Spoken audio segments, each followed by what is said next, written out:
একেবারে মগ ডালে গাছের চূড়ায় একজন মহিলাকে জিন ওইখানে নিয়ে শুইয়ে রেখেছে, ওইখানে তিনি দাঁড়িয়ে আছে। এটা একেবারে ভয় ভীতি আতঙ্কের সৃষ্টি করেছে। তো এই দৃশ্যটা কিন্তু আমরা প্রত্যেকেই দেখেছি। কিন্তু এই জাতীয় ঘটনা থেকে বাঁচার জন্য আমাদেরকে রাসূল সাল্লাল্লাহু আলাইহি সাল্লাম ছোট্ট ছোট্ট আমল শিখিয়েছেন। সেই ছোট্ট আমলের ভিতরে একটি আমল হচ্ছে, ঘর থেকে বের হওয়ার সময় আমরা ছোট্ট একটা আমল করে বের হব। সেই আমলটা হচ্ছে, আমরা বের হচ্ছি বিসমিল্লাহি তাওয়াক্কালতু আলাল্লাহ লা হাওলা ওয়ালা কুওয়াতা ইল্লা বিল্লাহ পড়ে বের হন। ঘরের ভিতরে প্রবেশ করার সময় আপনি ছোট্ট একটা দোয়া পড়ে বিসমিল্লাহ পড়ে আপনি ঘরের ভিতরে প্রবেশ করেন, সালাম দেন। বাজারের মধ্যে যখন আপনি হাঁটছেন, আপনি পিছনের দিকে তাকাবেন না কোনোভাবেই।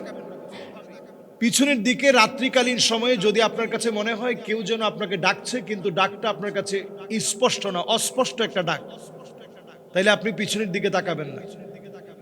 কখনো আপনার শরীরটা একেবারে ঝিমঝিম করে উঠেছে, আপনি পড়ে ফেলেন লা হাওলা ওয়ালা কুওয়াতা ইল্লা বিল্লাহ।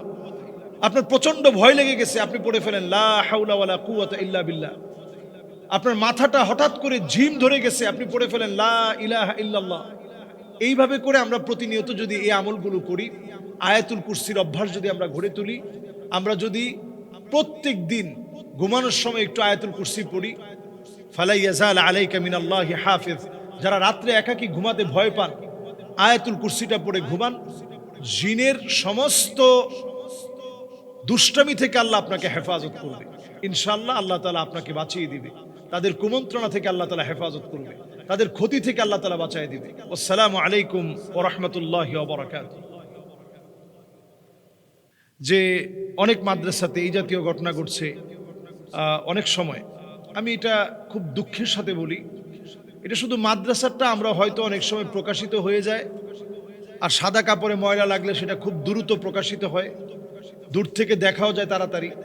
এগুলো কলেজ ভার্সিটি সব জায়গায় হচ্ছে। এর মানে এটা বলার কোনো অবকাশ নেই যে কলেজ ভার্সিটিতে ঘটবে সেখানেও ঘটবে না, মাদ্রাসায় তো গোটা যাবেই না। আমার কথা হচ্ছে এই জায়গায় কলেজ ভার্সিটিতে তো ঘটবে না, মাদ্রাসাতে তো গোটা যাবেই না। মাদ্রাসাতে একজন মাদ্রাসায় মানুষ ছাত্রদেরকে দিয়েছে, মেয়েদেরকে দিয়েছে। তো মহিলা মাদ্রাসাগুলো আমার কাছে যেটা মনে হয়েছে, আমি নিজেও ব্যক্তিগতভাবে অনেক মহিলা মাদ্রাসায় অনেক সময় মাহফিলে গিয়েছি, হয়তো দিনের বেলায় মাহফিলে গিয়েছি, তো বললো যে হুজুর আপনি একটু দার্স দিয়ে যান। তো দার্সের পদ্ধতি কি? দার্সের পদ্ধতি হচ্ছে একটা পর্দা দেওয়া থাকে, আর পর্দার এই সাইডে শিক্ষকরা বসে, ওই সাইডে মেয়েরা বসে, ওইখান থেকে তারা হয়তো পড়া বোঝার চেষ্টা করে। তো বড় বড় যে মাদ্রাসাগুলো হয়, ওই মাদ্রাসাগুলোতে যে জামাতের যে কিতাবগুলো থাকে, ওই কিতাবগুলো আসলে পড়ানোর মতো যোগ্য শিক্ষিকা পাওয়া যায় না, এই জন্য পুরুষ শিক্ষক লাগে। এই পুরুষ শিক্ষক লাগাতে গিয়েই অনেক সময় দেখা যায় বিভিন্ন রকমের এই অপ্রত্যাশিত কর্মকাণ্ডগুলো ঘটে যায়। এই অপ্রত্যাশিত কর্মকাণ্ড থেকে নিজেদেরকে বাঁচানোর জন্য আপনারা যখনই মাদ্রাসাগুলো করবেন, বিবাহিত পুরুষদেরকে আপনারা মাদ্রাসার শিক্ষক হিসাবে নেবেন এবং তাদেরকে যথেষ্ট ছুটির ব্যবস্থা করে দিবেন। মেয়েদেরকে পড়াচ্ছে, তার যদি আপনি ছুটির ব্যবস্থা না করেন, বিকারুন্নেসাও তো আমরা দেখেছি, যেখানে বিকারুন্নেসার ভিতরে আমরা একাধিকবার সেখানে বিভিন্ন ঘটনা দেখেছি। সেখানে পরিমলের মতো ব্যক্তিরা একসময় সারা বাংলাদেশে আলোচিত হয়েছে, তাদের মতো দুশ্চরিত্র লম্পট টিচাররা একসময় আলোচিত হয়েছে।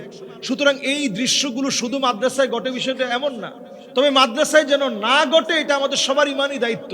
মাদ্রাসাগুলো যেন প্রত্যেকের আকর্ষণের জায়গা হয়, আদর্শের জায়গা হয়, কারণ মাদ্রাসাকে আমরা ভিন্নভাবে ভালোবাসি।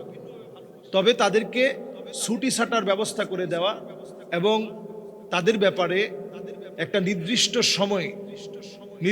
সময়ে তাদের নিজেদেরও স্ত্রীদের সাথে কথা বলা, তাদের সঙ্গে একান্ত একটু সময় কাটানো, এই বিষয়গুলো নিশ্চিত করে দেওয়া। পারলে প্রতিষ্ঠানের পাশে বাসা থাকবে, সেই বাসার মধ্যে যদি স্ত্রীকে নিয়ে থাকতে পারে তাহলে কিন্তু এই জাতীয় সমস্যাগুলো কম ঘটবে।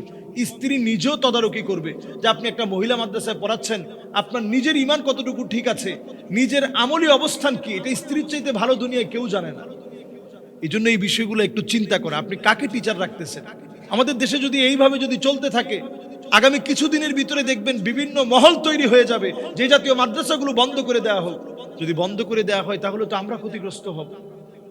মুসলমানেরা ক্ষতিগ্রস্ত হবে। সুতরাং এটা আমাদের ইমানই দায়িত্ব হয়ে পড়েছে। আমাদের এলাকায় যে সমস্ত মহিলা মাদ্রাসাগুলো আছে এগুলো সিসিটিভির আওতায় থাকা এবং সিসিটিভি মনিটরিং করা। একটা সিসিটিভির একটা স্ক্রিন থাকবে বাহিরের দিকে, যেটা প্রত্যেকটা অবস্থান আইডেন্টিফাই করে দেখা যায়, এবং মেয়েরা সেখানে হিজাব পরা থাকবে, বোরকা অবস্থায় থাকবে, এবং তাদের তদারকি কমিটির লোক থাকবে যারা বিভিন্ন সময় ইনকোয়ারি করতে এসে সব তদারকি করতে পারবে। এইভাবে যদি আমরা সিসিটিভির আওতায় যদি নিজেদের প্রতিষ্ঠানগুলোকে নিয়ে আসি, দেখবেন একটা সময় এই জাতীয় কর্মকাণ্ডগুলো আমাদের কাছ থেকে দূর হয়ে যাবে। আর এর পরেও যারা দুষ্কৃতির সঙ্গে জড়িত আছে, আমরা স্পষ্ট ভাষায় বলি, এদেরকে যদি এরা বিবাহিত হয় মৃত্যুদণ্ডের শাস্তিতে এদেরকে শাস্তির আওতায় আনেন, তাদেরকে শাস্তি দেন, বলৎকারের শাস্তি মৃত্যুদণ্ড দেন, ধর্ষণের শাস্তি মৃত্যুদণ্ড দেন। এই জাতীয় যে সমস্ত পুরুষ তাদের ছাত্রীদের সঙ্গে এখনো কর্মকাণ্ড করতে পারে তাদেরকে আপনারা মৃত্যুদণ্ডের শাস্তি শোনান এবং শাস্তি কার্যকর করেন। বাংলাদেশে যদি কয়েকটা এরকম শাস্তি কার্যকর করা হয়, আপনারা দেখবেন এগুলো একেবারে আমরা যেমন আশা করতেছি এর চেয়ে বেশি কমে যাবে। আমি একেবারে জিরোতে বলবো না, আমি জিরোতে না বললেও বলবো যে একেবারেই কমে যাবে, এবং কিছুদিন যদি এটা কার্যকর করতে পারেন একবারে জিরোর দিকেই চলে যাবে ইনশাআল্লাহ। বাংলাদেশ 0% যদি পৌঁছাতে হয় শাস্তি নিশ্চিত করতে হবে, কড়া থেকে কড়া শাস্তি, মৃত্যুদণ্ডের শাস্তি এই দেশে নিশ্চিত করতে হবে। আল্লাহ আমাদেরকে এখনো বিপদ আপদ থেকে আল্লাহ হেফাজত করুক। আসসালামু আলাইকুম ওয়া রাহমাতুল্লাহি ওয়া বারাকাতুহু।